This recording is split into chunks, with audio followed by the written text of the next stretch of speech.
thank Wayne and Gail, fantastic, and Nancy, Rogan, Minnesota, all of you for being here. Isn't this exciting? Yeah. Woo! Guess what? My grandma right there, Grandma, wave your hand. She traveled here from Silver Bay, Minnesota. Wow. Woo! First ever tea party. Woohoo! Grandma made me get a job when I was 18, and here I am today, so you can thank her. Well, anyway, isn't this exciting? Yeah. And isn't freedom exciting? Yeah. Isn't freedom worth fighting for? Absolutely. I said, isn't freedom worth fighting for? Yeah. Fire up, people, because November 2nd, 2010 is right around the corner. Are you ready to take your change back? Yeah. Are you ready to win back Washington and take back Minnesota? Yeah. Well, I am Mary Franson, and I am not a politician. I am a proud American who is concerned for her country and for the state of Minnesota.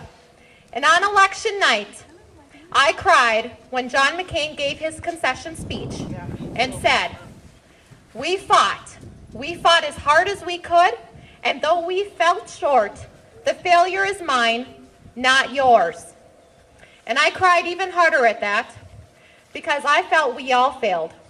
We allowed those incremental changes to occur, thinking that they would not affect us.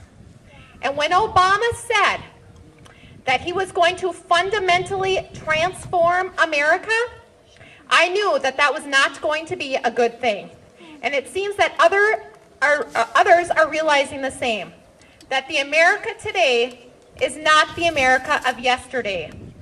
And if it were not for my country and for my state going down a path that I did not approve of and that I did not have to fear for my children's future, I would not have to run for office.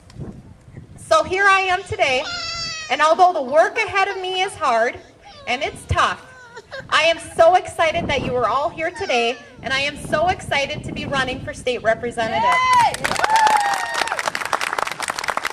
it sounds like this is kind of repetitive, but guess what? I've been endorsed by that party of no, or some say. Well, when it comes to the government putting their hands into the taxpayers' pockets, I fully embrace that accusation.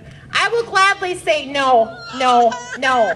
I say no to bigger government, no to increased spending, and no to increased debt.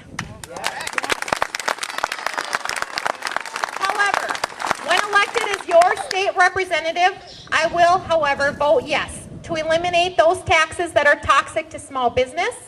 I will vote yes to free market ideas like giving you the option to buy health insurance across state lines, forcing all insurance companies to compete and therefore lowering premiums. I will vote yes to healthcare reforms that make sense, that solve problems without any government takeover. And I will vote yes to cutting the fat out of our state budget.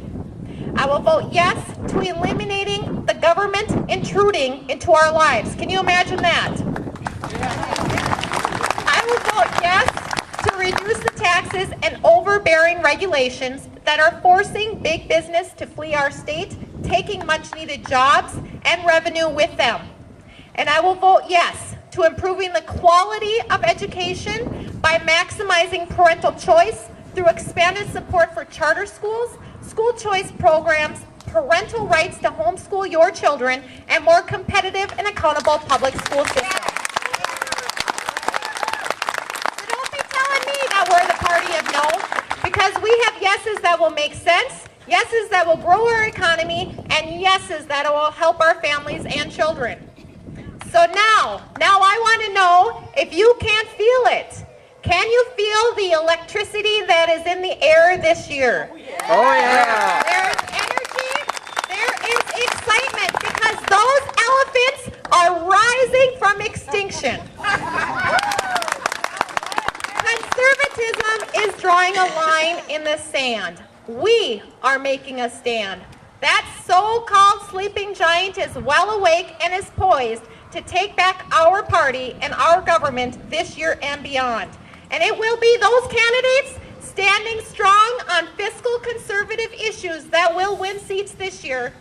And not a minute too soon either, because Minnesota is facing a budget shortfall of $5.8 billion.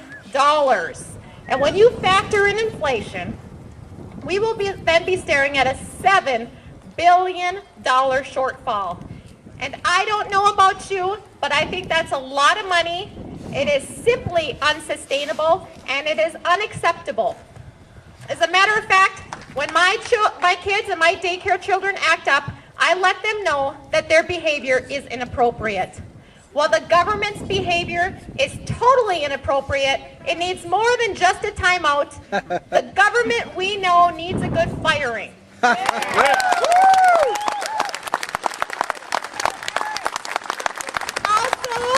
Unacceptable is that elitist, we know better than you government attitude that is quite prevalent at our state's capital. Just like in Washington, they are no longer listening to us, no longer accepting we the people as their rightful and constitutional boss. Well, they're going to hear us now. We here know that the more the government intrudes, the longer it's going to take to get out of this mess. We as a party need to get back to our roots. We need to embrace what the Founding Fathers intended for our government at all levels. Our state is endowed rights over the federal government. Let me say that again. Our state is endowed rights over the federal government and not the other way around. We need to fight for those rights, and we shouldn't have to. We named our campaign committee Patriots for Mary Franson because we believe that we are fully engaged in an ideological war. And it is attacking the very foundation of our individual freedoms. And we need all the patriots we can to go out and win this. How many of you here, raise your hands, have children or you have grandchildren? Maybe you know some kids. Well, I have 4 children and then my dear daycare children. And my boys, they love the superheroes and they love the Transformers.